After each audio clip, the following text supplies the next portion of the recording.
பண்ணக்கார பயலுக்கு வெள்ளி டம்ளர்ல மோரா அம்மா தானே கொடுத்தாங்க. அவ கொடுப்பா, அவளுக்கு என்னடா? இவரு பெரிய பண்ணக்காரராச்சுங்களே. ஆனாலும் அவரு தீண்டாதவர் இல்லையே. தீண்டாதவன் இல்லைன்னா அவன் தம்பி. போடா, அது கொண்டு போய் அலம்பு. சரியா? அப்ப அலம்ப வேண்டியதான் எல்லாத்தையும்.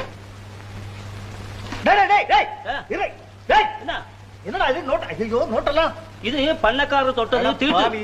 நாசமாக்கிட்டியே. அமர்தா, அமர்தா என்னங்க? இங்க பார், ஒரு நோட்டு மேல தண்ணி ஊத்திட்டாங்க. ஐயோ, என்னடா உன்னோட பெரிய தொந்தரவா போச்சு? நோட்டு மேல தண்ணி ஊத்தலாமா? அது தீண்டப்பட. சும்மா கொண்டு போய் காய வை.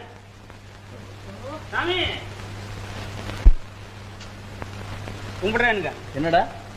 நேத்து அம்மா அவங்க வைரமுகத்திய காணோம்னு சொன்னாங்களே, அதை நான் வீடு வாசல பெருக்கிட்டு வரும்போது அந்த குப்பை மேட்ல கிடந்ததுங்க. இங்க கொண்டா. ஓஹோ,